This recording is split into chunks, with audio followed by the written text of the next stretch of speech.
next thing we're going to do is sticking with that sort of high K position. So I'm here, right? I get underneath. I got her head, right? I get underneath, but she postures. She's been in this before. She postures and she throws her hips forward. That kills my ability to hang onto her head. So I'm going to go to her wrist, right here. Now, sometimes what can happen here is I'm going to bring this to here, and I'm going to start my stretch. And then what I'm going to do is I'm going to put my foot in the armpit instead. This is just a different attack than we did the first time.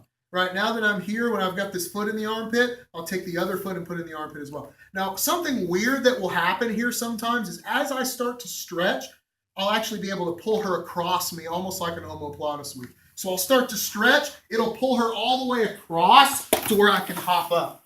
Once I'm up, then I can sprawl my hips out, right? I can attack this arm, various wrist locks and things I can do from here. Or I can just clear it, right, and take top position. Okay, so let's go back one more time. It's kind of an odd little thing that happens. It's hard to make this work slow, but when you do this move actually at speed and you start pushing on the arm with your feet, they tend to sort of tilt to the side. When that happens, I just pull them across me. And again, it's very similar to like the omoplata sweep. So we're starting in K control, leg, head. I swing my knee, but she knows what's up, so she postures and pops her hips forward. That's when I go to this wrist and I feed my knee behind the arm.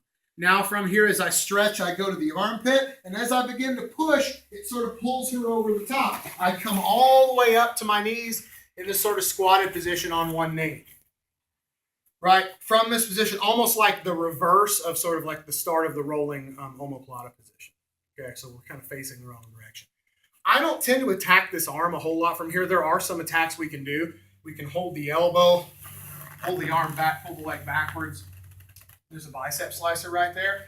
But if you feel like you're losing it, it's always easy to just clear the arm and use it to take top position. So it's really up to you. If that arm's available, we'll definitely take the bicep slicer. So let's do that one more time.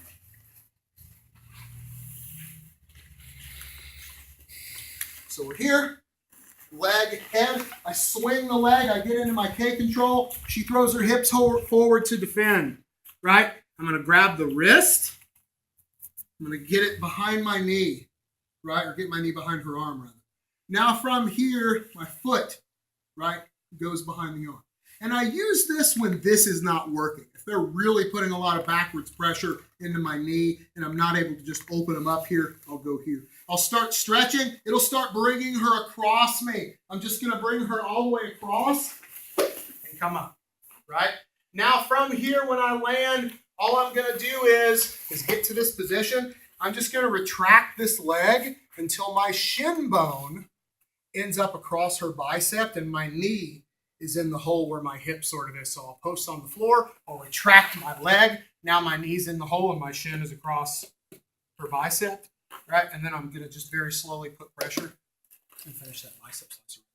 If you don't feel like going for that, we land here. You don't feel like going for that, we can always just clear the arm and go to our side control and use it as a sweep. Either way is fine, just depends on the situation.